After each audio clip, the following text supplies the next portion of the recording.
Buenas tardes. Le invito a que abra su Biblia en Romanos 3:10, por favor. Romanos 3:10.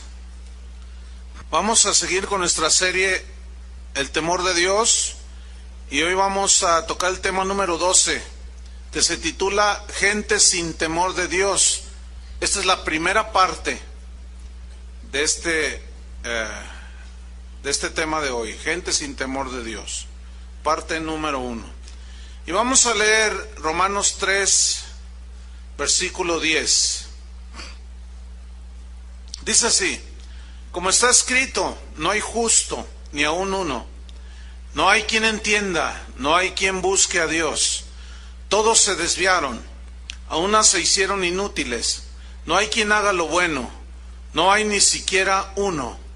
Sepulcro abierto es su garganta, con su lengua engañan, veneno de áspides hay debajo de sus labios. Su boca está llena de maldición y de amargura, sus pies se apresuran para derramar sangre. Quebranto y desventura hay en sus caminos, y no conocieron camino de paz. No hay temor de Dios delante de ellos. Esos textos que acabamos de leer nos revelan el carácter de la gente que no tiene temor de Dios. Y cuando la gente no tiene temor de Dios, sus vidas se convierten en un desenfreno total. Nada los detiene. Ellos hacen lo que bien les da en gana, se burlan de Dios, se entregan a la inmoralidad, la maldad es su corona, van camino al infierno y a la condenación eterna. Y en estos versículos que vamos a estudiar, nos revelan por lo menos 14 características de la gente que no tiene temor de Dios. Y hoy vamos a vernos en el espejo de la palabra de Dios, porque la palabra de Dios es como un espejo, ¿sí?, en el cual nos reflejamos. Pero hoy, que es la primera parte del tema, gente sin temor de Dios, vamos a ver las primeras 7 características de la gente que no tiene temor de Dios. Vamos pues a Romanos 3, versículo 10. Ahí está la primera característica de la gente que no tiene temor de Dios. Dice así: no hay justo, como está escrito, no hay justo ni aun uno. ¿Por qué dice la Biblia que no hay justo ni aun uno? Pablo nos responde del por qué no hay un justo ni aun uno en el mismo capítulo, pero en el versículo 23. Ahí nos dice la razón. O sea, no hay justo significa no hay uno solo que esté bien delante de Dios por su propia iniciativa. No hay uno solo, no hay un justo. Y Pablo dice en Romanos 3:23 la razón. Dice, por cuanto todos, ¿qué dice? Pecaron. Por cuanto todos pecaron y están destituidos de la gloria de Dios. Qué condición tan triste, ¿no? Destituidos de la gloria de Dios, de la presencia de Dios en la vida de cada persona. Y aquí las palabras a estudiar en el versículo 23 es todos pecaron, pero en sí la palabra pecaron. Esta palabra pecar o pecado no es propiamente una palabra netamente religiosa, con connotación religiosa, no. Es una palabra que viene del griego, que es hamartano. Y esta palabra, que se traduce pecado, significa literalmente errar el blanco. Pero la figura o esta palabra se usaba con los tiradores de arco y flecha, que cuando ellos miraban el blanco, tomaban el arco y la flecha, soltaban la flecha, pero no daban en el blanco. Entonces decían ajamartano, ¿sí? O sea, ha errado el blanco, ¿sí? Y eso significa pecado, errar el blanco. Entonces cuando el arquero fallaba, pues no ganaba el premio, ¿sí? Entonces no participaba de nada. Espiritualmente, la palabra pecado, que significa errar el blanco, espiritualmente significa errar moralmente. O sea, significa cometer pecado, o sea, errar el blanco. Hablando espiritualmente, erramos el blanco porque violamos los principios de Dios. no damos en el blanco. Por ejemplo, un hombre que comete adulterio es infiel y está errando el blanco, ¿entiende? Por lo tanto, no va a llevar premio, al contrario, lleva muchas consecuencias. Y esta palabra, hamartano, que significa errar al blanco, significa practicar el pecado. Es decir, al pecar, erramos, porque violamos los mandamientos de Dios. Y al estar errando constantemente con tan mala puntería, caemos en una condición de ceguera espiritual, de tanto fallar, ¿sí? Caemos en una condición de ignorancia espiritual y de insensatez en la conducta. Entonces, la única manera de dejar de ser injusto es cuando una persona escucha el Evangelio de Jesucristo, conoce la historia o escucha la historia de la cruz, del Calvario, que Cristo en su cuerpo llevó todos nuestros pecados. Y dice la Biblia que la fe viene por oír la palabra de Dios. Entonces, la gente cuando escucha el Evangelio de la salvación, en ese momento se les prende la luz y comienzan a entender cuál es su condición, comienzan a ver más bien cuál es su condición. Y es cuando se produce la fe que salva, o la fe que se pone en el Cristo del Calvario. Y esa fe te lleva a la salvación, o sea, solamente es un medio. Pero esa fe no nace sola, nada más porque sí, no. Nace cuando se escucha el Evangelio. Esa es la única manera. De esa manera, tú pasas de ser un hombre injusto a un hombre justo. Y cuando dice, no hay un justo ni aun uno, significa que nadie se puede justificar delante de Dios por sus buenas obras. Porque la salvación es un regalo de Dios, todo eso ya lo sabemos. No la podemos comprar, no podemos pagar por ella, solamente es creyendo. Y se recibe por gracia, por medio de la fe. Pero una vez que hemos sido justificados por la sangre de Jesucristo, tenemos paz para con Dios. ¿Ustedes creen que haya gente que vaya a las iglesias cristianas, estoy hablando, así como esta, que sea inclusive un asiduo asistente de la iglesia y sea un injusto? ¿Creen ustedes? ¿Sí? Exactamente. Se da esa posibilidad de gente que llena las iglesias, participa, pero nunca lavaron sus pecados en la sangre de Cristo. Por lo tanto, siguen en esa injusticia, en esa condición de pecado. Y al seguir en esa condición de oscuridad, de pecado, por estar errando continuamente, aunque canten unos cantitos, lean algún versículo por ahí, al seguir errando nos lleva a lo que sería la segunda característica de la gente que no tiene temor de Dios. Está en el versículo 11. Dice, no hay quien entienda. No hay quien entienda. ¿Cuál fue la número 1? No hay un justo, ni aun uno. Número 2, no hay quien entienda. Y aquí la palabra a estudiar es precisamente esta palabra, quien entienda. Y este vocablo, esta palabra, entender, se deriva de un término griego que significa comprender en la mente. No hay quien comprenda en su razón. Se puede leer así. Significa también actuar racionalmente, o sea, conforme a la razón, a la inteligencia, ¿sí? También significa con entendimiento, actuar con entendimiento de las cosas. También significa actuar pensando juiciosamente con sensatez. Ahora, lo que el versículo dice es, no hay quien comprenda en su mente, no actúan racionalmente, no actúan con entendimiento, con juicio, con sensatez, no entienden así. Y en 1 Corintios, si abre su Biblia, 2:14, allí nos habla precisamente de la condición en la que se nos encontramos al nacer, la condición en la que nos encontramos al nacer y el por qué no percibimos las cosas que son del Espíritu de Dios. ¿Ya lo tiene?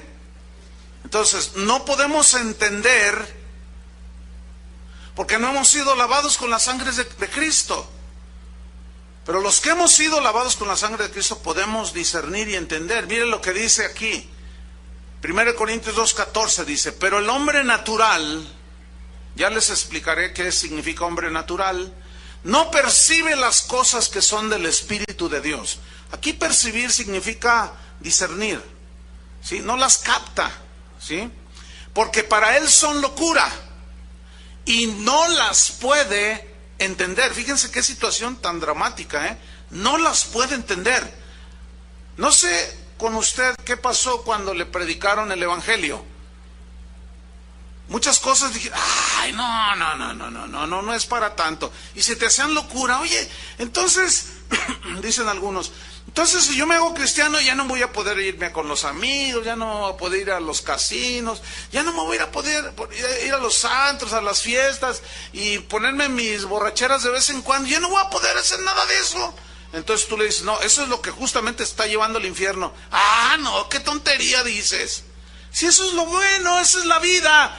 ¿Sabes por qué dices eso? Porque eres un hombre natural. Ahora, ¿qué significa hombre natural? La palabra natural viene de un término griego que se usa aquí en el Nuevo Testamento y es el término zoikos, que se refiere a la naturaleza más baja o bestial del ser humano. ¿Cuál es la naturaleza más baja o bestial? La naturaleza pecaminosa, aquella que tiene la inclinación a estar pecando, pero también significa naturaleza animal, ¿sí? Y sensual. La naturaleza sensual es todo aquello que tiene que ver con los sentidos puramente naturales. No les importa absolutamente nada que no sea de los sentidos naturales, ¿sí? La gente todo quiere ver, quieren oír, quieren tocar, quieren sentir. Y esa es su vida. Vamos a tal espectáculo para ver. Me gusta esta droga porque me hace sentir. Veo estas películas porque están así, porque me gusta verlas.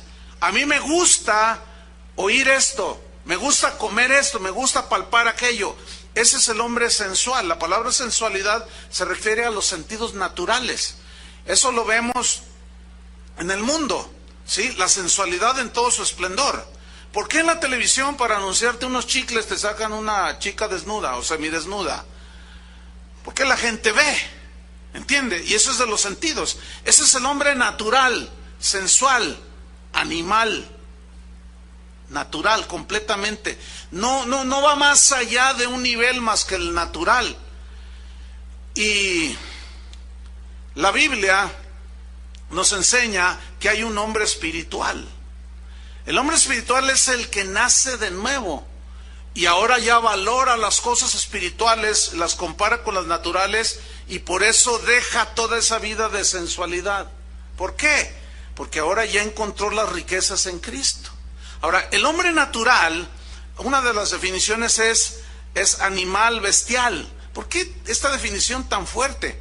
Porque los animales, ellos reaccionan por instinto. Ellos no razonan como nosotros. Los animales no tienen un raciocinio como el de nosotros. Y yo he hecho algunas experimentos. Yo tengo un perrito, se llama Bambino. Es un French Poodle ya viejito, de casi 13 años, pero todavía ladra. Pero el perrito, yo hice este experimento. Yo le dije a mis hijos, y allí estábamos, y dije, miren, yo voy a hablarle al perrito muy tiernamente, y van a ver cómo él va a reaccionar a mis palabras tiernas. Pero esas palabras tiernas que le voy a decir son palabras despreciativas. Pero fíjense cómo va a reaccionar el perrito. Entonces le dije, Bambino, ven para acá, eres el perro más feo de la colonia. Te huele mal el hociquillo que tienes. Tienes tu pelo hecho un lío. Eres el más insignificante de los perros. Y el perrito me movía la colita. O sea, él no entiende lo que yo le estoy diciendo. Está reaccionando por instinto. Nada más. Pero luego hice lo contrario. Y ahora le voy a decir palabras bonitas, pero en un tono fuerte. ¡Bambi!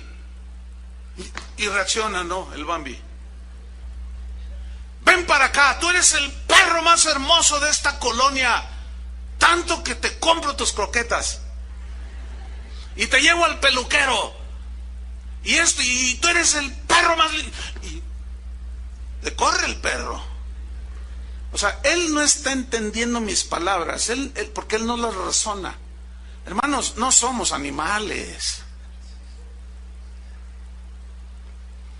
No somos animales para reaccionar solamente en los sentidos. Pero esto es exactamente lo que dice la Biblia, que razona la gente que no conoce a Dios, que no tiene temor de Dios. Son como animales. ¿Cómo? Dije, es un símil. O sea, reaccionan por instinto. Oye, ¿por qué te metiste con esa mujer que no es tu esposa? Pues como que se me ofreció. Por instinto. O sea, no razonan.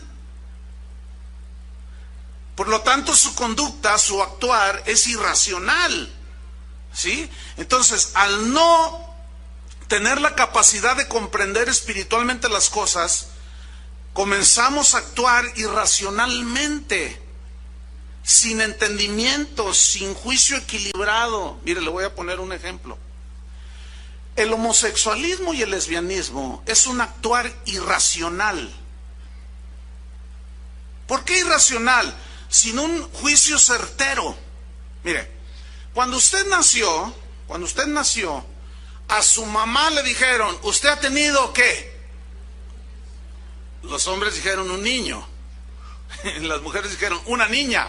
Ahora, cuando los bebés nacen idénticos. Usted ve un niño y una niña, se ven idénticos, ¿sí o no? No tienen pelo largo, el niño no nace con bigote ni barba de candado, no, están idénticos. Ahora, ¿cómo es que saben que es un niño o una niña?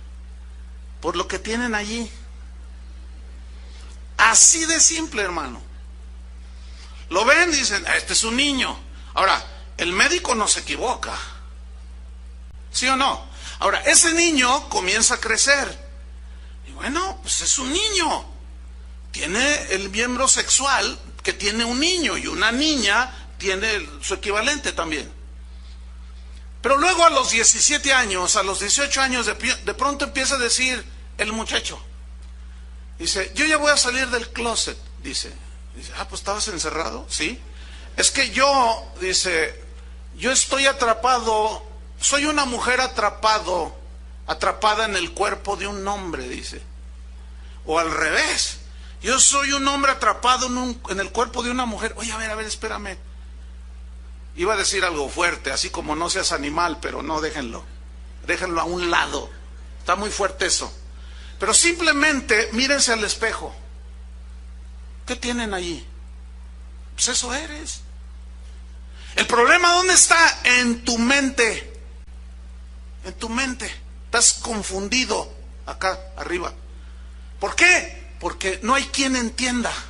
Al no entender, al no usar la razón, y la razón con los mandamientos de Dios, hermanos, la ley moral de Dios, empatan perfectamente. No está peleada la razón con la palabra de Dios, con la ley moral de Dios, los mandamientos de Dios, pero para nada. Pero lo mismo sucede con el adúltero, Lo mismo sucede con el ladrón y con el mentiroso. Es irracional cuando un hombre se mete con una mujer que no es su esposa. ¿Por qué es irracional? Porque no razonó. No razonó, y por lo tanto su conducta es como la de un animal. La de un perro callejero que ve que una perrita anda en celo y va detrás de ella, y un montón de perros detrás de ella. Así son los animales, o sea, no razonan. Pero los seres humanos, Dios nos dio raciocinio, hermanos. No somos animales, aunque desgraciadamente muchos se conducen como animales. No utilizan la razón. Y lo mismo le sucede al ladrón. O sea, no razona con cordura. Sabe que no le pertenece ese auto, sin embargo se lo roba. Entonces está cometiendo un acto irracional porque va en contra de la razón. Porque sabe perfectamente que lo agarra la policía y lo mete a la cárcel. O lo descubre el dueño y le mete un balazo. O sea, sabe a todo lo que se está arriesgando. Pero si pensara con racionalidad, con entendimiento, entonces su conducta sería diferente. Lo mismo sucede con el mentiroso o con el idólatra. Déjeme decirle, la idolatría es de lo más irracional que hay. Le voy a explicar brevemente. Yo quiero adorar a San Pillín de los Palotes. Fue el primero que se me ocurrió. Entonces yo me voy aquí al bosque, encuentro allí un cedro grandote, bonito, y lo corto. Y empiezo a darle forma y le pongo carita de yo no fui. Y luego le pongo un vestidito, le pongo sus zapatitos de charol. Y su capita de medio de Superman y Batman. Y luego lo más irracional que yo pueda hacer o que un ser humano puede hacer es cortar un tronco o juntar yeso, darle forma, ponerlo allí enfrente el tronco y luego hincármele. Y lo más irracional todavía es hablarle al tronco. Y todavía lo más irracional es creer que el tronco me escucha. Y lo más irracional, creer que un pedazo de madera me va a hacer un milagro. O sea, nada más irracional. Tienes que estar de plano totalmente ciego. Ahora, ¿cuánta idolatría hay? Hay un montón de idolatría. Hay gente que tiene doctorados en las universidades, maestrías, sin embargo, adoran ídolos. Eso no es ni más ni menos una irracionalidad. Una pregunta, ¿ustedes creen que las iglesias como esta, que son cristianas, que se lee la Biblia, ¿ustedes creen que puede haber idolatría? ¿Sí? Es una irracionalidad poner más alto al pastor que a Dios. Es totalmente irracional, Es un actuar irracional. Va en contra de la razón y de la verdad de la Biblia. Porque la Biblia dice que no tendrás ídolos. Y un ídolo es todo aquello que ocupa el lugar de Dios. Bueno, la iglesia cristiana, las iglesias como la nuestra, en muchos lugares del mundo están llenas de idolatría. Adoran al cantante, adoran al pastor, respetan demasiado, tienen más temor del apóstol que de Dios. Hay gente inclusive que da su vida. A mí no me toques a mi pastor porque yo sí te mato. Uy, uy, uy. O sea, puedes decir de Jesús lo que te venga en gana. Se pueden burlar de Jesús, pero no les toques a su becerro de oro. Porque se te ponen así, mira.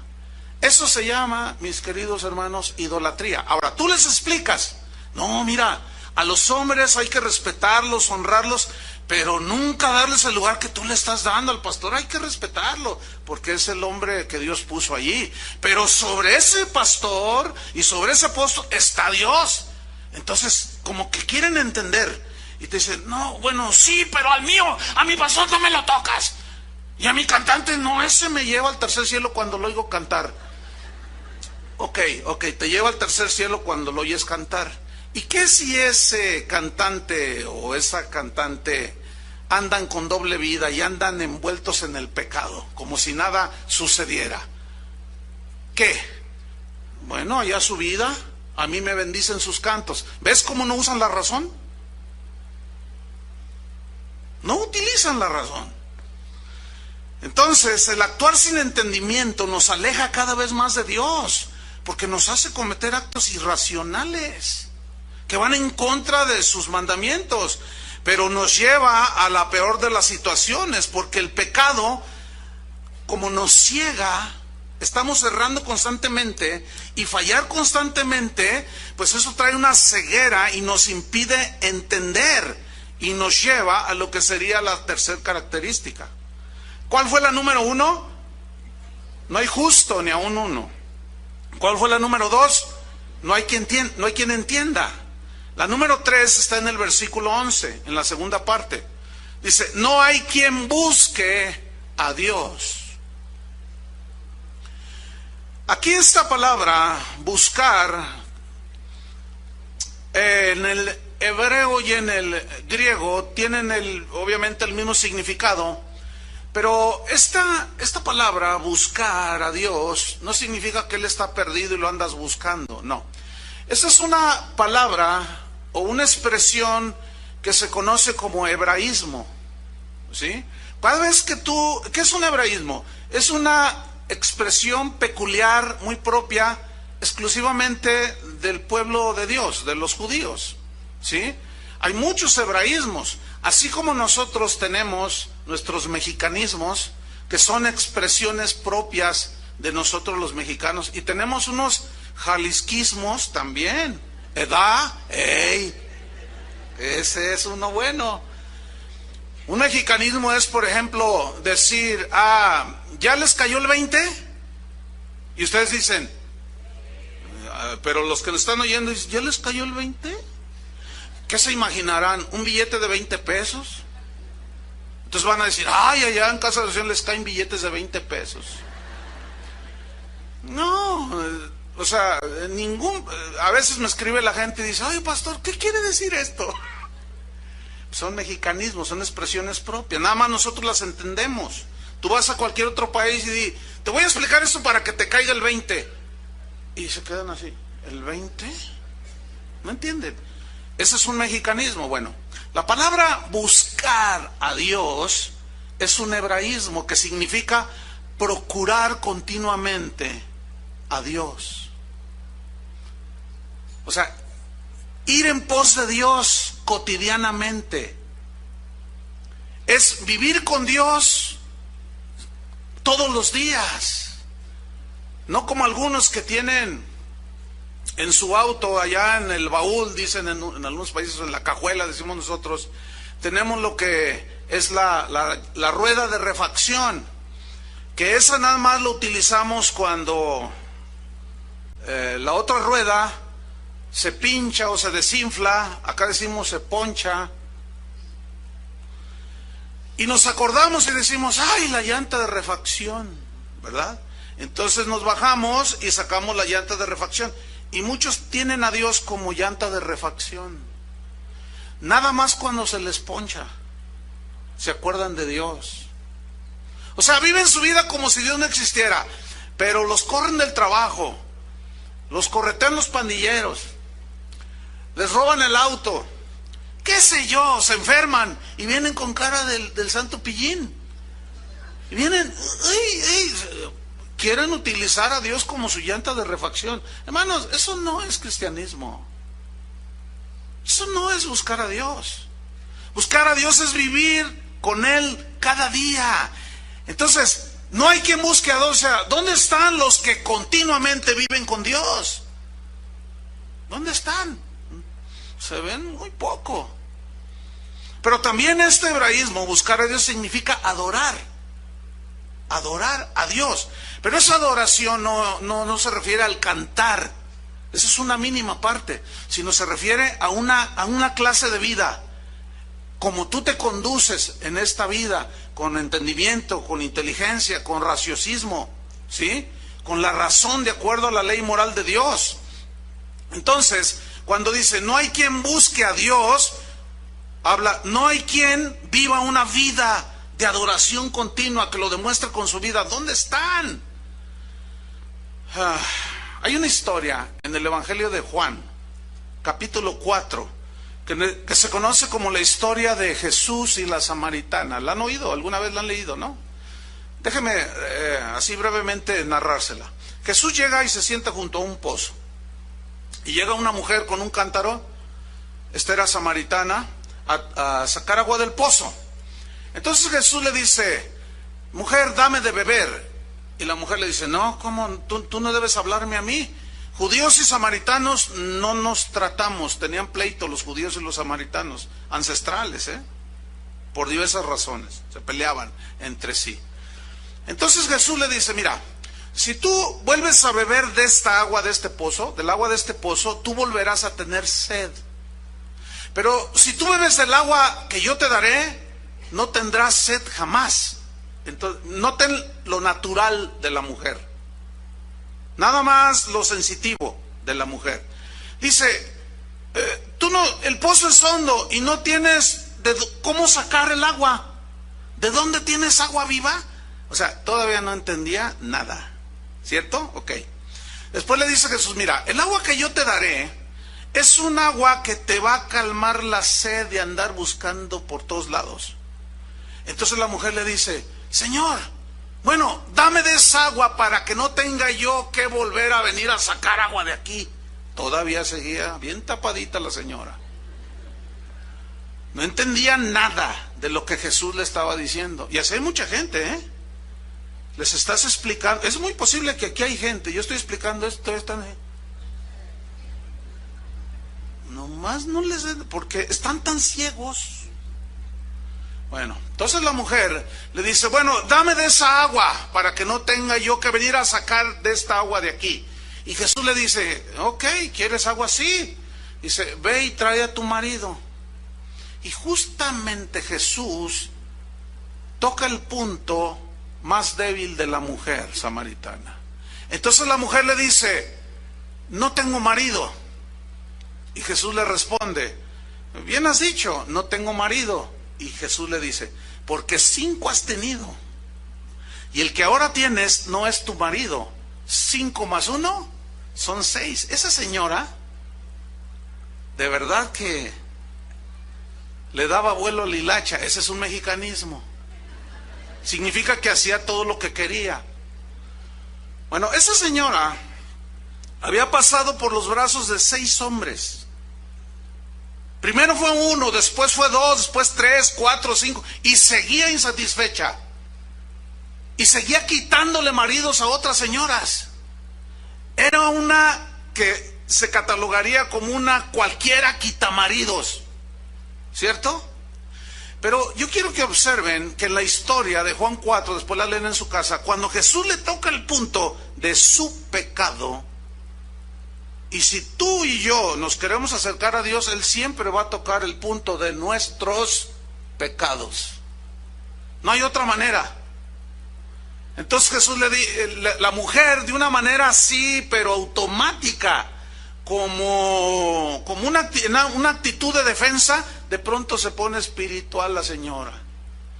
Y le dice, nuestros padres adoraron en este monte. Se puso bien, nuestros padres. La religión que mis padres me enseñaron. Pregunta, cuando tú le enseñas a la gente, le compartes el evangelio, que tú sabes que son adúlteros, tranzas, venden droga, o sea, tú sabes, ¿no? Todo, de todo.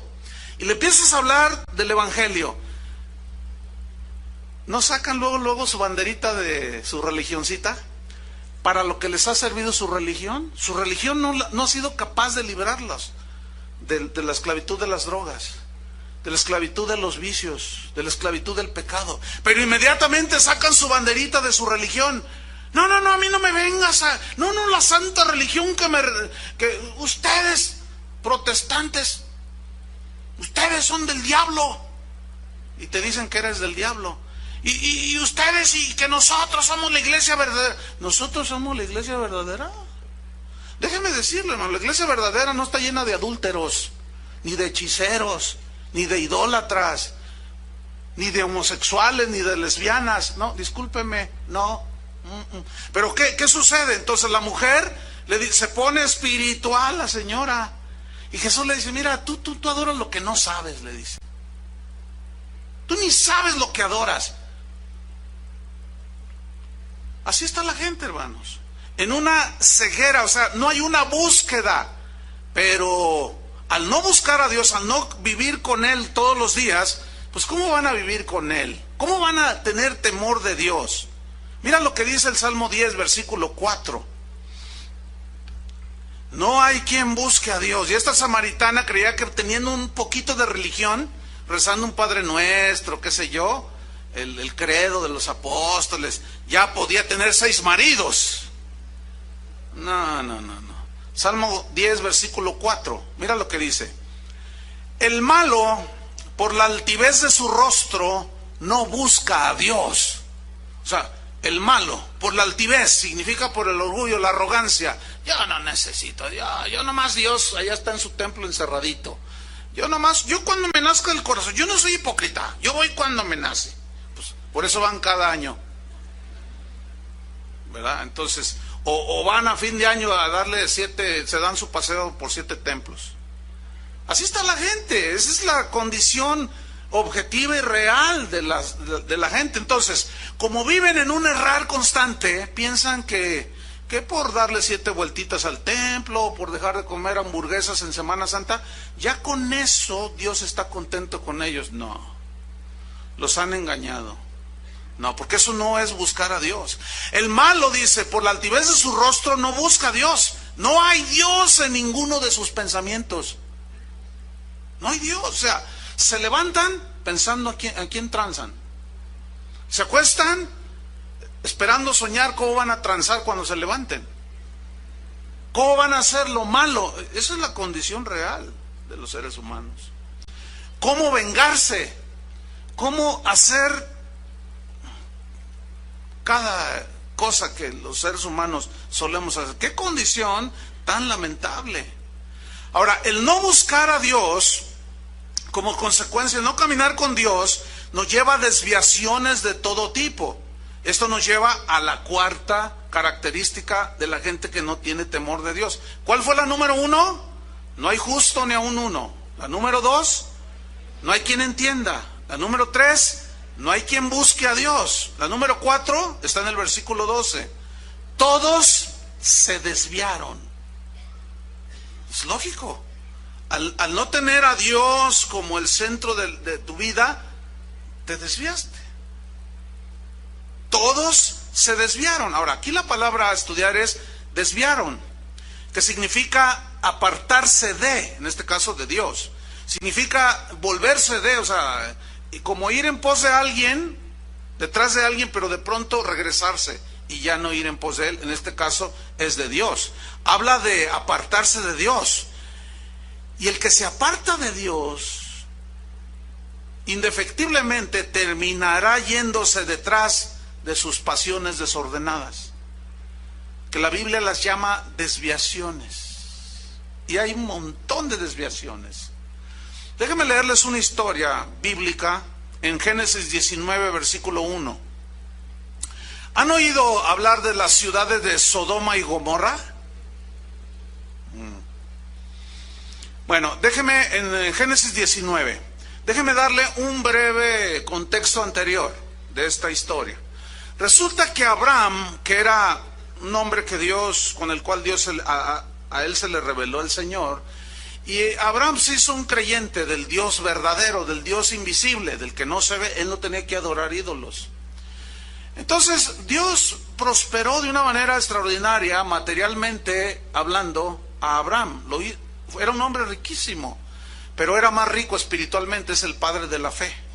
Bueno, entonces Abraham tenía un sobrino que se llamaba Lot. Muy bien. Entonces sus ganados prosperaron tanto, se multiplicaron tanto, que empezó a haber pleito por los espacios, ¿sí? Los pastizales, entre los pastores de Lot y los de Abraham. Entonces empezó a haber discusiones, y Abraham hizo uso de su riqueza espiritual, de su grandeza espiritual, de su generosidad espiritual, y le dijo a Lot: mira, sobrino, vamos a hacer una cosa, esto ya no está pintando muy bien, no es bueno que estemos de pleito aquí en la familia, vamos a hacer algo. Y él utiliza su riqueza espiritual, le dice: mira, yo te doy la oportunidad que tú escojas a dónde irte. Si tú te vas al sur, yo me voy al norte. Si te vas al este, yo me voy al oeste. O sea, vamos en lados opuestos, la tierra es amplia, dice. y es muy rica para apacentar y aguantar a todos y proveer para todos. Entonces Lot, cuando le dice eso a su tío Abraham, dice, entonces me das la oportunidad de escoger, escoge a donde quieras ir. Y dice que sus ojos se pusieron en una llanura donde estaba situada Sodoma y Gomorra. Ahora, Lot es el típico, es el símbolo, o representa de una manera alegórica al cristiano que sí, bueno, cree en el Señor, pero siempre está viendo nada más lo sensitivo. Sentir, oír, tocar, gustar, y ve lo que le gusta y se le queda ahí. Y no razona. Y así era Lot. O sea, era creyente en Dios, pero algo en él lo hacía inclinarse hacia lo sensual nada más. Entonces vio aquella llanura y dijo, no hombre, mira nada más que pastos. Dice, no, pues aquí me voy a hacer más rico. Pero él no tomó en cuenta que, porque la Biblia dice que puso su tienda o su habitación junto a las ciudades de Sodoma y Gomorra, y los hombres de esas dos ciudades eran perversos en gran manera. Y él no se fijó en eso. Él se fijó en lo que veía. Y él se fijó en su ambición de decir, no hombre, aquí esta tierra está muy buena, muy rica. Aquí voy a aumentar mis riquezas. Ustedes saben que finalmente Lot perdió a su esposa. ¿Se acuerdan? ¿Por qué? Porque fue más sensitivo. Más de la carne, decimos nosotros. Total, Dios le dice a Abraham, Dios le dice a Lot que se le revela a Lot de alguna manera aquí por medio de esta historia, y Dios decide traer juicio sobre Sodoma y Gomorra a causa de la maldad de los hombres de Sodoma y Gomorra, y envía dos ángeles que tienen la habilidad de tomar forma humana. Lot no sabía que eran ángeles. Vamos a leer la historia. Génesis 19:1. Vamos a ver, estamos hablando de que alejarnos de Dios nos lleva a todo tipo de desviaciones. Y vean, llegaron pues los dos ángeles a Sodoma a la caída de la tarde, y Lot estaba sentado a la puerta de Sodoma. Y viéndolos Lot se levantó a recibirlos y se inclinó hacia el suelo. Era una costumbre oriental. Y dijo, ahora, mis señores, os ruego que vengáis a casa de vuestro siervo y os hospedéis y lavaréis vuestros pies. El hospedar a los extraños en aquel tiempo era una situación de mucho honor, de mucha honra para el que hospedaba. Era una costumbre netamente oriental. Entonces, para ellos era un honor hospedar a un peregrino, ¿sí? Entonces, ellos respondieron, estoy en el versículo 2, y dijeron, no, que en la calle nos quedaremos esta noche. Ellos iban con una encomienda a destruir Sodoma y Gomorra, versículo 3. Mas él porfió con ellos mucho. Finalmente fueron con él y entraron en su casa. Y les hizo banquete, y coció panes sin levadura, les hizo una birria, etcétera, ¿no? Y comieron los ángeles, dice, versículo 4. Pero antes que se acostasen, rodearon la casa. ¿Quiénes rodearon la casa? ¿Qué dice ahí? ¿Qué es su nombre? Bueno, todavía por si alguno tiene duda, rodearon la casa los hombres de la ciudad, los varones. ¿Qué es un varón? A ver, levanten su mano los varones. Si no la levantan voy a pensar. Bueno, no hay duda lo que es su nombre, o sea, un varón. Ah, tuviste un varoncito. Ah, ¿verdad? Bueno, ¿quiénes rodearon la casa de Lot? Los varones. Ok, los varones de Sodoma. Todo el pueblo junto, desde el más joven hasta el más viejo. Escuchen, desde el más joven. Aquí se refiere a jovencitos de 11, 12, 13, 14 en adelante. Fíjate, en Sodoma ya habían salido del closet a los 12 años. Fíjate la liberalidad en la cual vivían ellos, el libertinaje en el que vivían. O sea, se juntaron todos los del pueblo de Sodoma, desde los más chiquitines Adolescentes, hasta los más viejos. ¿Te imaginas un viejo setentón ahí? ¿Y qué iban a hacer? Desde el más chiquillo hasta el más viejo. Vea la perversidad. Vea las desviaciones de esta gente. Versículo 5. Y llamaron a Lot y le dijeron: ¿dónde están los varones que vinieron a ti esta noche? Sácalos para que los conozcamos. La mayoría de ustedes ya entiende el significado de conozcamos aquí, pero hay otros que probablemente no, y voy a explicar brevemente. Este es otro hebraísmo, que es una expresión propia de la gente de aquel tiempo. Bien, cuando nosotros decimos: oye, ¿conoces a fulano de tal? Tú dices: no, no lo conozco, te lo presento. Entonces tú empiezas a platicar con esa persona. Entonces: oye, ¿cómo te llamas? No, pues me llamo así. ¿En qué trabajas? Empiezas a conocerlo. ¿Y eres casado? Sí. ¿Y cuántos hijos tienes? ¿Y cómo se llama? Y empiezas a conocerlo. ¿Y en qué trabajas? Etcétera. Y al rato ya salieron primos lejanos. Ya ven cómo es la cosa, ¿no? Entonces, para nosotros ese es el significado de conocer. Pero en el hebreo la palabra conozcamos significa, tiene varios significados, pero uno de ellos, que es el que se aplica aquí, es: sácalos para violarlos sexualmente. Eso significa. El versículo 6 y 7 nos demuestran que efectivamente eso significa. Vean, versículos 6 y 7. Entonces Lot salió a ellos a la puerta y cerró tras sí la puerta y dijo: no, no entren.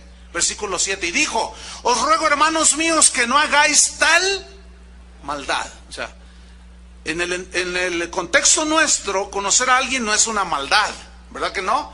Entonces es clarísimo, ¿sí? Ahora bien, hay unas versiones, como por ejemplo la versión Nueva Internacional, que trae el versículo 5 mejor traducido, más claro, y dice, y se lee así: llamaron a Lot y le dijeron: ¿dónde están los hombres que vinieron a pasar la noche en tu casa? Sácalos fuera, queremos acostarnos con ellos. Ahora, ¿te puedes imaginar a los adolescentes diciendo esto? No, todavía lo más patético. ¿Te puedes imaginar a los viejos de Sodoma diciendo esto?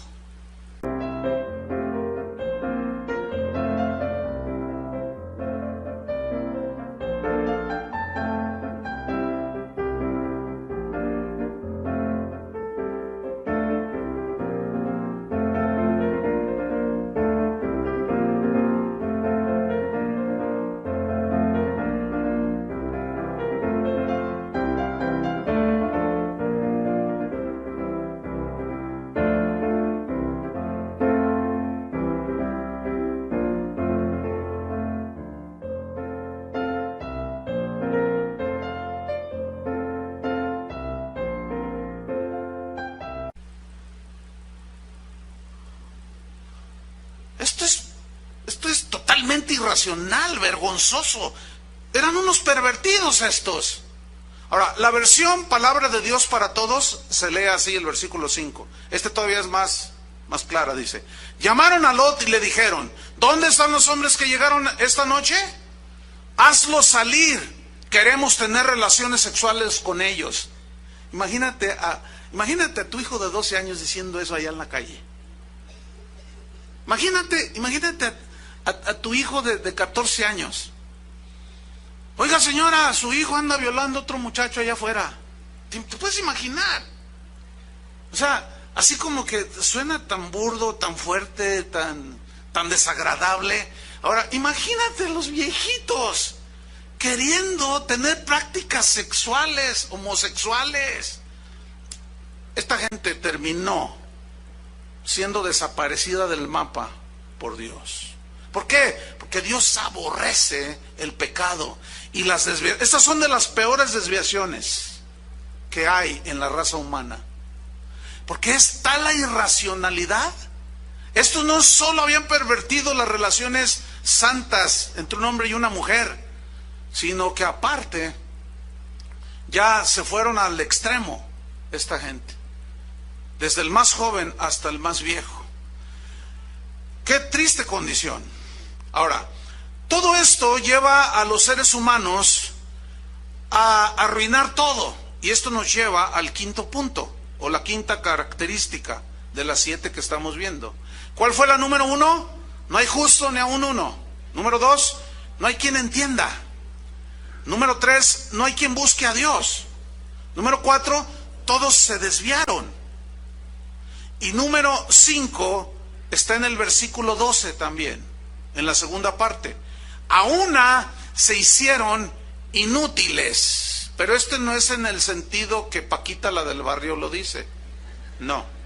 Porque aquí la palabra inútiles viene de un término griego, difícil de pronunciar, se las debo, que significa arruinar todo. Significa estropear. Significa dar la idea de tocar algo y arruinarlo. Descomponer todo. Eso significa, a una se hicieron inútiles. En otras palabras, también se lee así. Todos arruinaron sus vidas, estropearon sus corazones, sus mentes las corrompieron, se quedaron inutilizados. Déjame ponerle un ejemplo. Los matrimonios homosexuales arruinan el concepto de familia. Claro, yo entiendo perfectamente que si alguien de mente liberal y así, con pensamientos modernos, oye lo que estoy diciendo, y probable hay gente aquí de esta clase, dicen, ese pastor es un retrógrada, mente estrecha, cerrada, pobre tipo. Bueno, usted dígame lo que quiera. Dígame que soy hermano del Bambi. Dígame lo que usted quiera. A mí no me interesa nada. Porque a fin de cuentas, lo que yo diga no va a juzgar a nada, ni a nadie, sino la misma palabra, ¿me explico? Pero esto es lo que dice la Biblia. Son desviaciones, son perversiones. Entonces vamos a usar un poquitito nada más, poquitito, el razonamiento. Ok. Bueno, allá en el Distrito Federal, pues como que los políticos están usando su raciocinio para permitir que una pareja de lesbianas o de homosexuales adopten un niño. Entonces vamos a poner este ejemplo, vamos a razonar poquito. Ahí está un niño adoptado de bebé, ¿sí? 2 hombres, y el niño empieza a crecer. Entonces al niño lo llevan al kinder, y pues lo ven llegar con un hombre y luego después con otro. Entonces dicen, ¿quién es? Es mi, ¿qué va a decir el niño? Es mi papá. Y luego al otro día lo lleva el otro. ¿Y ese quién es? Ya ven los niños cómo preguntan, ¿no? Y dice, pues es mi papá. Y los niños usan más el cerebro, los niños. A ver, oigan, este tiene 2 papaces. A ver, otra vez, ¿quién te trajo hoy? Mi papá. Y ayer, mi papá tiene 2 papaces. Entonces el niño llega, oye,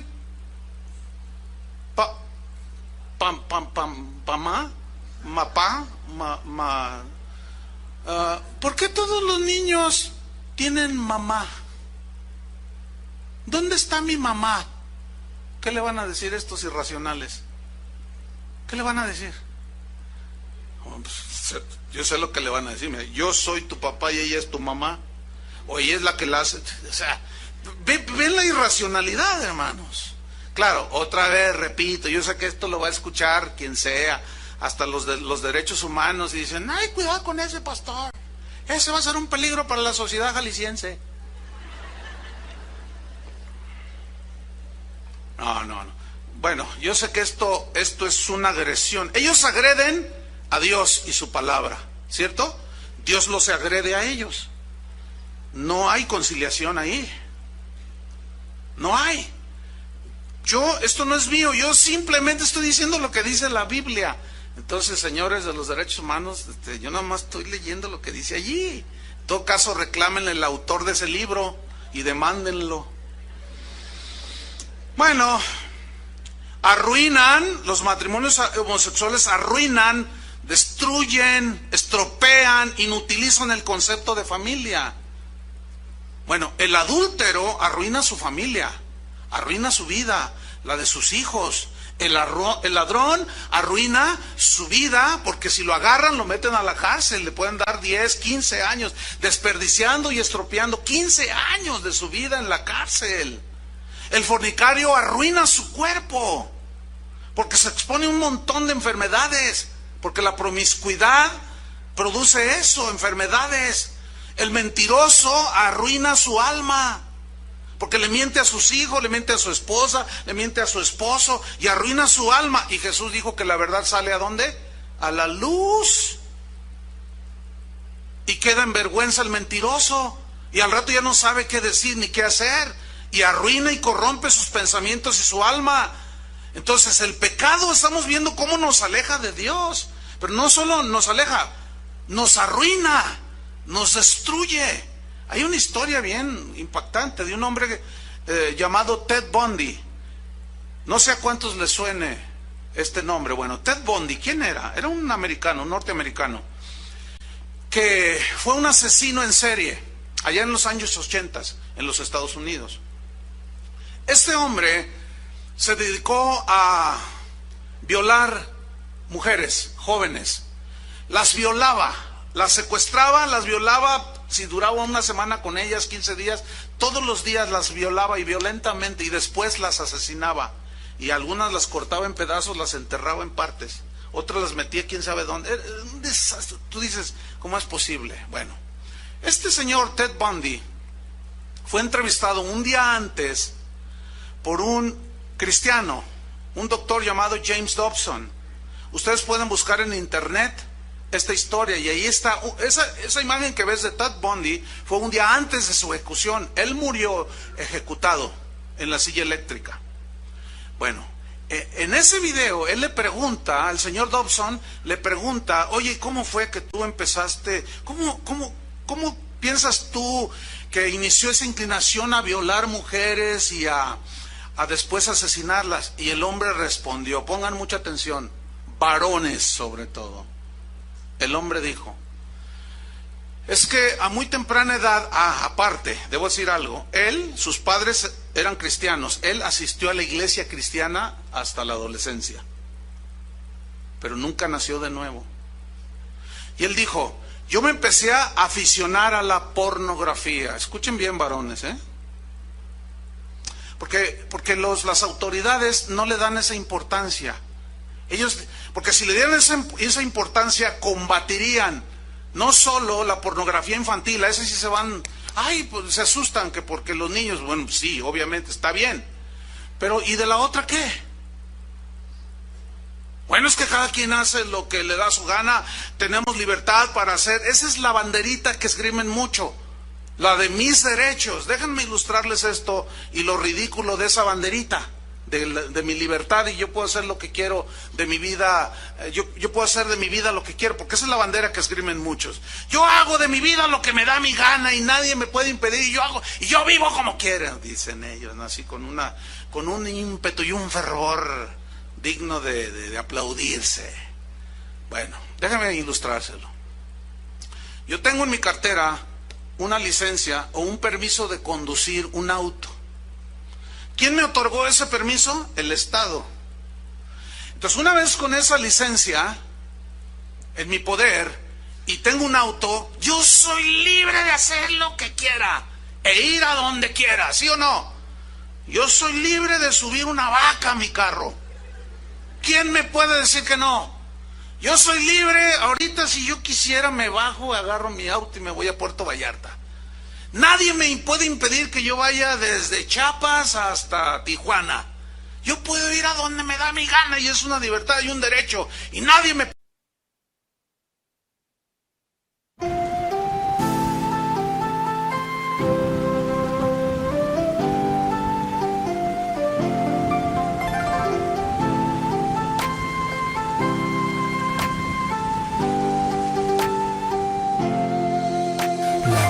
trời đổ cơn mưa rào. Em đi câu biệt ly còn chưa chào, quên môi hôn nắm say cái nắm tay, quên những ái ân lẫn giận hờn vừa trao. Em ơi tình đầu còn nhiều bỡ ngỡ, sao lại đành lỡ dở. Anh không biết sóng bắt đầu từ đâu, nhưng sóng quá lớn thì cuộc yêu vỡ bờ. Em ơi giấc mộng chưa thành đã dở dang, ngậm đắng nuốt cay nhìn trời mà thở than. Có lẽ nhân duyên sắp đặt sự lỡ làng, anh không bằng lòng nhưng đâu thì gỡ gạt.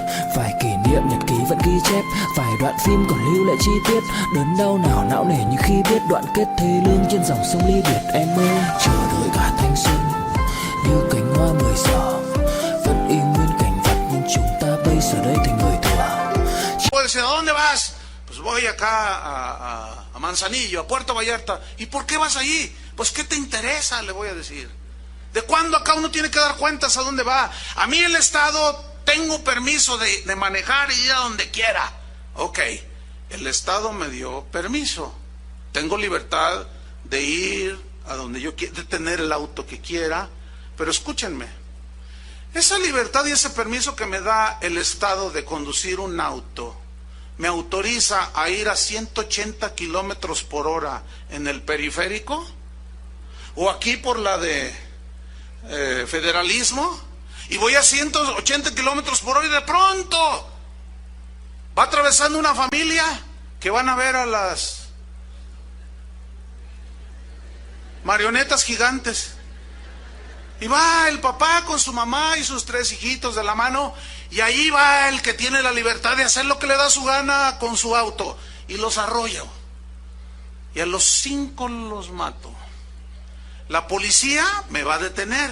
¿Qué voy a esgrimir? Mi banderita. ¿Qué? Espérame, es mi derecho ir a donde yo quiera y como quiera y a la hora que quiera y a la velocidad que quiera. En ese momento dice, no, espérame, señor, espérame. Usted tiene autorización de conducir su automóvil.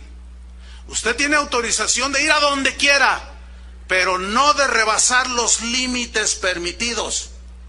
Por lo tanto, se me va a la cárcel. Ok, para todos aquellos que esgrimen su banderita, yo hago de mi vida lo que quiero.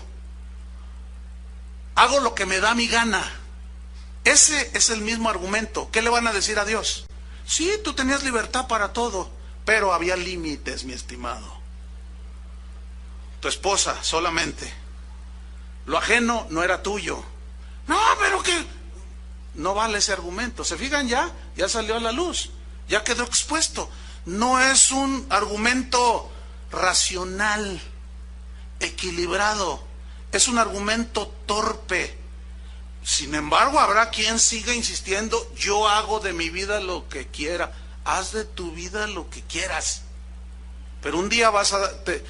allá en los Estados Unidos, el otro día íbamos allá con un pastor, con Ernesto, y me dice, mira, fíjate bien, era como 4 esquinas.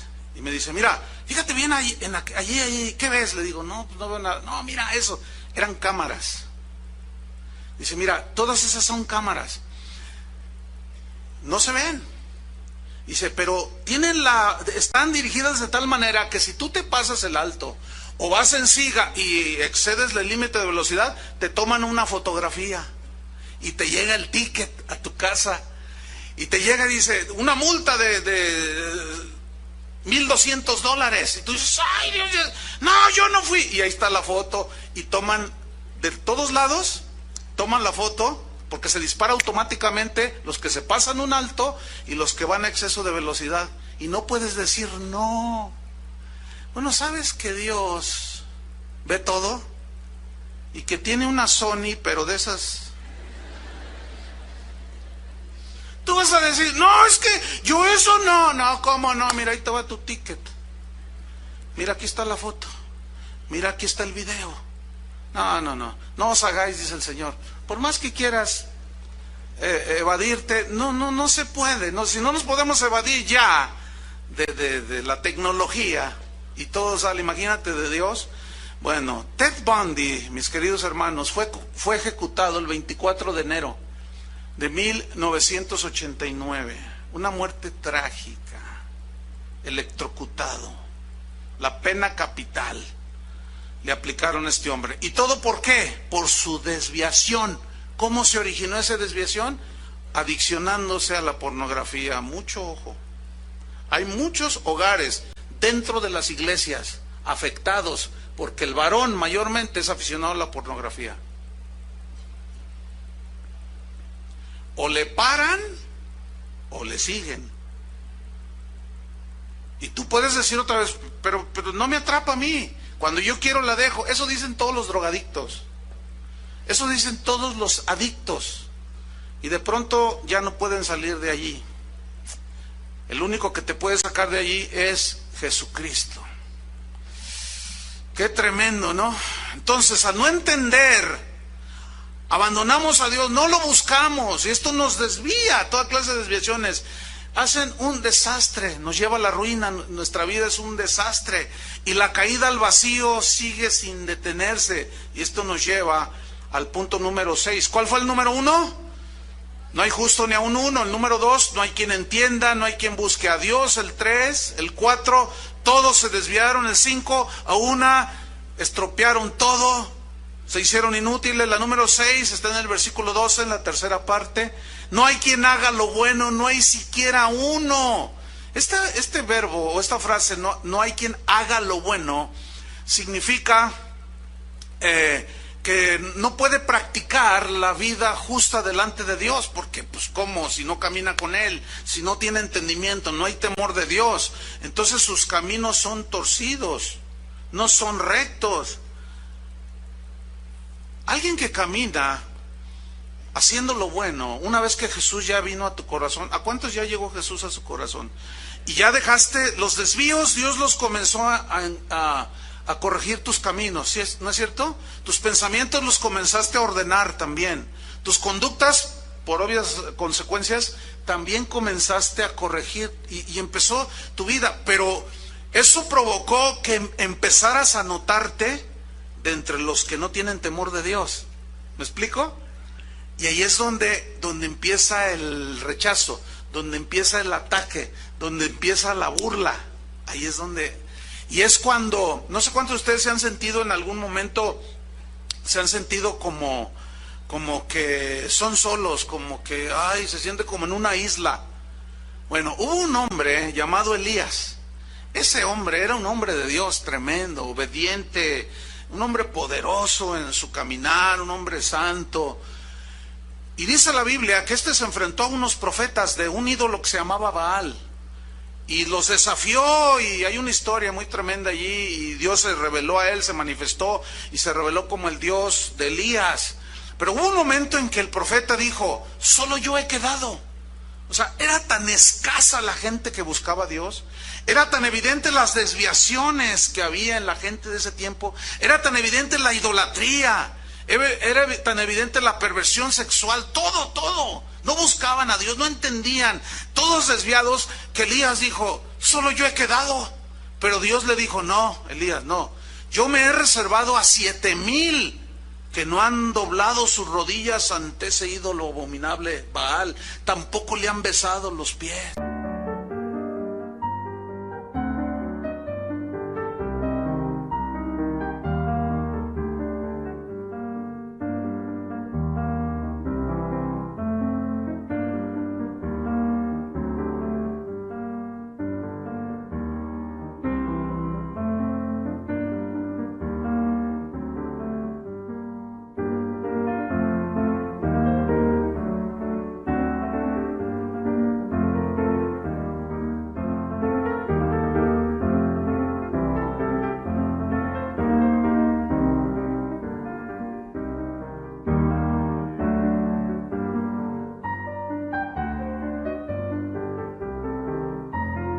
Dẫu không cách nào mang nắng về đêm đông, cũng không hái được sao trên trời kia đem xuống, nhưng sau này có thể đưa em giữ hộ tiền lương, sau này có thể làm việc nhà nếu em lười. Nhân gian thường nói không tồn tại thiên đường, chắc do họ chưa từng nhìn thấy lúc em cười. Ấm áp tỏa sáng tựa vầng thái dương, kéo anh chuyển động tinh tiến ở xung quanh, hoài ngày hạnh phúc nhất mà anh âm thầm mãi ước, ngày ta đứng trước linh mục và cùng sánh vai lại. Thêm lần nữa tuyên bố nhẹ, em về khuyên bố mẹ kén rể đi anh đến tuyển ngay, dù ít tin tưởng vào duyên số, nhưng nếu em cho số đảm bảo mình nên duyên đấy. Từ khi gặp em Google hết tác dụng, bởi em là tất cả những những gì anh cần tìm, giống một kho báu để ngăn người khác bước tới. Đối đầu thế giới anh cũng sẵn sàng cân tím, ghét phải lặng im coi em như cô bạn. Nỗi nhớ đong đầy bao giờ mới khô cạn, khoảnh khắc bên nhau thời gian như ngừng trôi vì em sở hữu sự hấp dẫn vô hạn. Yêu đơn phương cảm giác khó đọc tên, mọi thứ mù mịt giống như đứng trước bão. Mãi hy vọng chờ đợi ngóng trông đến ngày nụ hôn đó sẽ một lần được trao. Hương thơm ngọt ngào vương trên mái tóc em, gây nghiện cực mạnh anh ngày đêm ước ao. Quỳnh là loài hoa đẹp nhất trong bóng đêm, cuộc đời này u tối đang cần em bước vào.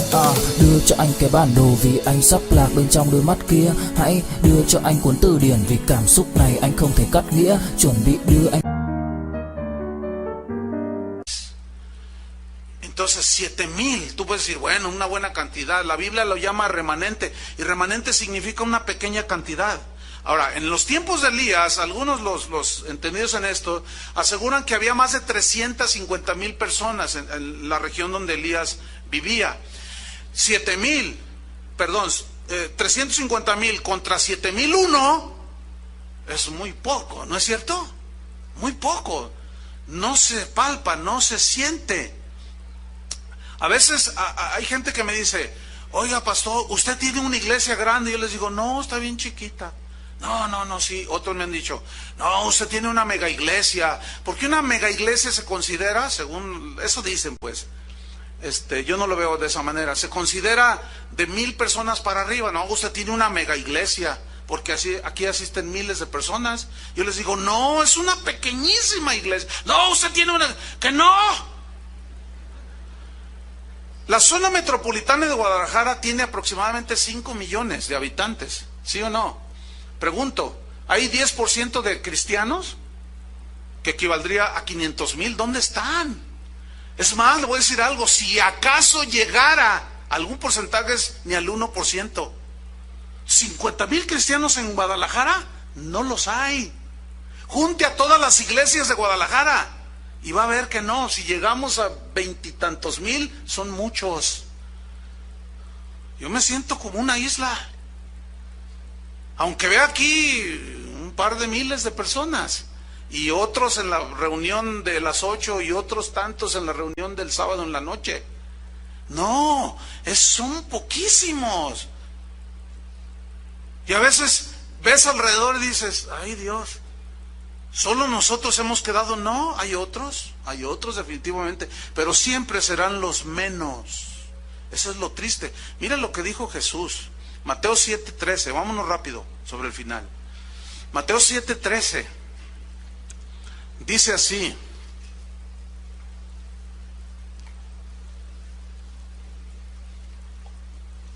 dice, entrad por la puerta estrecha, porque ancha es la puerta y espacioso el camino que lleva a la perdición. ¿Cómo es el camino que lleva a la perdición?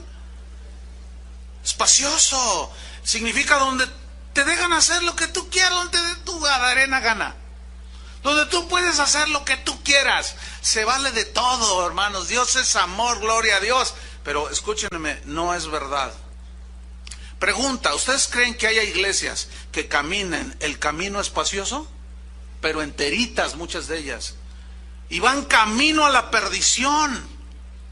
¿Por qué? Porque se han escudado detrás de un Dios de amor, y efectivamente Dios es amor, pero se les olvida que Dios es santo también, y es un Dios justo, que sigue odiando el pecado. Tanto así que su Hijo tuvo que morir por causa de nuestro pecado, que si Dios no aborrece el pecado. Entonces dice, espacioso el camino que lleva a la perdición, y muchos son los que entran por esa puerta y caminan ese camino. Versículo 14, porque estrecha es la puerta y angosto el camino que lleva a la vida, y pocos son los que la hallan. ¿Tú te inclinas ante Baal? ¿Te postras ante el mundo? ¿Andas en tus sentidos puramente naturales, animales? ¿Cómo? Bueno, yo les dije al principio que nos íbamos a ver en el espejo de la palabra de Dios. Y para finalizar, al no saber hacer lo bueno, las personas sin temor de Dios se vuelven como sepulcros abiertos, sus bocas exhalan olor a muerte. Y el séptima característica está en el versículo 13. Sepulcro abierto es su garganta. Sepulcro. ¿Qué hay en un sepulcro? Pues hay un féretro. En el féretro, ¿qué hay? Un muerto. Y los muertos huelen mal. ¿Alguna vez han olido a un animal muerto? Que ustedes pasan, o el ratoncito que se electrocutó allí con un cable en tu casa y se murió allí, y lo dice, ay, qué feo huele la sala, qué feo huele, qué feo. Y al rato empiezas a buscar y encuentras el ratoncito todo tieso ahí, el pobre. Pero qué feo huele, un ratoncito. Escúchame bien, lo que dice aquí, sepulcro abierto, que huele mal, es ¿qué? Su garganta, su boca. Aquellos que no tienen temor de Dios, cuando hablan, es como la exhalación pestilente de una tumba vacía, dijo un hombre santo de la antigüedad. Lo voy a repetir, aquellos que no tienen temor de Dios, cuando hablan es como la exhalación pestilencial de una tumba abierta. Mire, se lo voy a ilustrar con esto. Usted se come un kilo de camarones al mojo de ajo. Entonces usted se deleita y todo. Entonces llega a su casa y le da un beso a su esposa y le dice a su esposa, ay viejo, ¿qué comiste? ¿Por qué, vieja? Dice, ay, traes un tufo espantoso. Le dice, ay, pues comí camarones al mojo de ajo. Entonces dice, ay, pero ahorita me lavo la boca. Entonces va y se lava bien. ¡Ah! Entonces él cree que con lavarse los dientes, aunque se los lave 20 veces, el tufo no se quita. Porque ese tufo viene de adentro. Entonces llega otra vez con su esposa y le quiere dar un beso y se comió 20 pastillas de chicles de menta. ¿Cuántos saben que no se quita? ¿Por qué no se quita? Porque viene acá dentro, está acá dentro depositado los 25 ajos que te comiste. Entonces tienes un tufo espantoso. Cuando yo no era cristiano tenía un amigo que era cocinero y se la pasaba comiendo ajos fritos y él así los freía así un puñote, cocinando y comiendo. Tal era su penetración que cuando él ya tenía el humor de ajo, espantoso. Entonces una vez nos invitaron a una fiesta y vamos a la fiesta y que no sé qué y sabe cuánto. Entonces yo le dije, oye, saca a bailar a una muchacha. Entonces dice, no quieren bailar conmigo, no sé por qué. Le dije, yo sí te voy a decir por qué. Apestas horrible. Y luego tomaba. No, hombre, olvídate, esa combinación es un tufo infernal. Escúchenme bien, hermanos. Miren lo que dice Mateo 12:34. Mateo 12:34.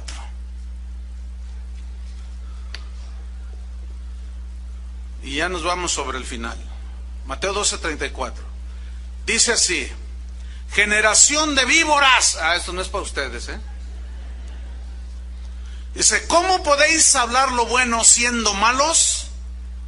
Fíjate, hablar lo bueno siendo malos, porque de la abundancia del corazón habla la boca. Aquí corazón habla de lo profundo, ¿sí o no? Del profundo del ser, de las entrañas. Ese es un sinónimo de corazón, las entrañas, lo profundo. ¿Dónde está lo profundo del kilo de camarones al mojo? Khi say anh thường hãy nhắc về em, mong khỏa lấp những u tối, khoảnh khắc về đêm nghe lại bài ca ngày xưa cũ. Ta hát về nhau nhớ những giấc mơ ta từng ước, to tát về sau, và đó là khi mà anh dần lụy là không làm chủ chính mình, thấy không gian trở nên tồi tệ, mọi thứ bao phủ chính mình.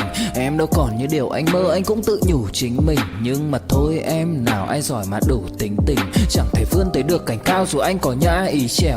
Trong cơn say mọi thứ cuồng quay, quái anh trở thành gã chí phèo. Yêu chân thành là không thay lòng dù em có như thị nở.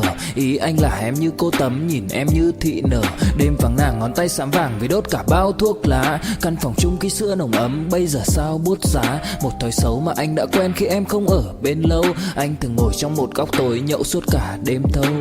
Em mang con tim anh đi đâu, khiến anh mù quáng vẫn cố sáng mỗi khi đau. Em mang con tim anh đi đâu, điều gì choáng váng để xứng đáng ướt mi nhau. Em mang con tim anh đi đâu, khiến anh mù. De ajo, ¿en la boca o en el estómago? Okay. Fíjate lo que Jesús está diciendo aquí. De la abundancia del corazón habla la boca. Es decir, lo que tú comes, entiéndase, mundo, todas las cosas que hay en el mundo, mentiras del mundo, sensualidad del mundo, pornografía, tanta cosa que anda ahí. Todo lo que tú comes se queda aquí. Por más que te laves los dientes y te comas unas pastillitas de menta, entiéndanse, voy a la iglesia el domingo en la mañana, por más que te laves la boca, por más que te comas tus pastillitas, traes un tufo espantoso. ¿Por qué? Aquí lo dice Jesús. Dice, ¿cómo podéis hablar lo bueno siendo malos? Porque de la abundancia del corazón habla la boca. Fíjate el 35. El hombre bueno aquí significa el hombre redimido, lavado con la sangre de Cristo, que ahora se alimenta de la palabra de Dios. Se alimenta, está en la adoración con Dios, camina continuamente con Dios. Fíjate lo que dice, el hombre bueno del buen tesoro del corazón saca buenas cosas, y el hombre malo del mal tesoro saca malas cosas. Aquí la palabra saca buenas cosas, saca malas cosas. En el griego la palabra saca da una idea de una reacción de hablar espontáneo. Por ejemplo, el hombre bueno, el hombre malo, cuando le dicen, oye, fíjate que te chocaron tu carro que estaba estacionado, ay, tales por cuales de la quién sabe qué, porque eso lo saca espontáneo, no se tiene que esforzar. ¿Por qué? Porque de eso está lleno acá, ¿sí? Sepulcro abierto es que su garganta, todo es muerte lo que habla, podredumbre, tufo feo, ¿sí? Ok. Dice, pero el hombre bueno, del buen tesoro de su corazón saca lo bueno. ¿Qué significa? Que saca espontáneo. Oye, pues que te chocaron tu carro. Ay, hubo algún herido. Bueno, lo material pasa. A ver, vamos a ver, ¿qué pasó aquí? O sea, dice, bueno, Dios tiene las cosas en control. Dios sabe por qué permite las cosas. O sea, su hablar es diferente. ¿Me explico? Pero pero ¿por qué su hablar es diferente del hombre bueno? Porque está alimentado ¿con qué? Con alimento que no da un tufo desagradable. Creo que me están entendiendo, ¿verdad que sí? Se les va a quedar eso del tufo. Mira lo que dice el versículo 36. Mas yo os digo que de toda palabra ociosa que hablen los hombres, otra vez, de ella darán cuenta en el día del juicio, porque por tus palabras serás justificado y por tus palabras serás condenado. ¿Por qué dice eso? Porque lo que hablas, fíjate bien, lo que hablas revela lo que está en tu interior. Y lo que tú hablas, que revela lo que está en tu interior, está mostrando el verdadero hombre o la verdadera mujer que eres tú. ¿Entendieron, verdad? Aquí ahorita nadie dice nada así de que no, que tal por cual y que yo y que aquí, pero nomás salen algunos y como si nada. Empieza el sepulcro abierto a aventar su tufo. Termino con esto, es inevitable para mí mencionarlo, tengo que hacerlo, porque de la abundancia del corazón, lo que está en tu vientre, de lo que está lleno, eso habla tu boca. Todos aquellos predicadores que solo hablan de dinero, usted sabe que el dinero tiene un tufo desagradable, feo. Cuente billetes y huele mal, ¿cierto? Pero todos quieren dinero. Fíjate, como esa gente solo se alimenta de avaricia, de cosas materiales, su tema en los púlpitos, en muchas iglesias, y este es un llamado para todos los cristianos, que no se dejen engañar, le huele la boca a esos predicadores de la prosperidad que solo hablan de dinero, no tienen otro tema. ¿Por qué? Porque de eso se alimentan, tienen un tufo hediondo. ¿Por qué? Porque eso es lo que está en sus corazones, en sus vientres. Por eso nada más hablan de eso. No son capaces de hablar del Jesucristo que murió por nosotros en la cruz. No son capaces de hablar de la santidad, porque de eso no comen absolutamente nada. No los escucha esos, hermanos. Se lo digo con toda la autoridad que la palabra de Dios da. Conclusión. ¿Cuál es el fin de los que temen a Dios? Pues el bien. ¿No es cierto? Dios nos guarda del mal. ¿Cuál es el fin de los que no temen a Dios? La ruina, el desastre, la desviación, la corrupción, la ceguera, la injusticia y finalmente la condenación eterna. Aquí sí, usted escoge. Si usted decide ser un hombre o una mujer con temor de Dios, o decide no serlo, bueno, ya cada quien. Yo ya hice mi decisión. Oremos. Señor, te damos las gracias por tu palabra, que ciertamente es como un espejo que nos hace ver, que al vernos en él nos damos cuenta de nuestra condición. Señor, justifícanos. Es probable que aquí haya gente que no esté justificada. No hay justo ni aún uno, pero solo hay una manera de ser justificados: arrepintiéndonos de nuestros pecados, para que podamos entender las cosas espirituales, porque no todos entienden, porque no todos buscan a Dios, no todos caminan con Él cada día.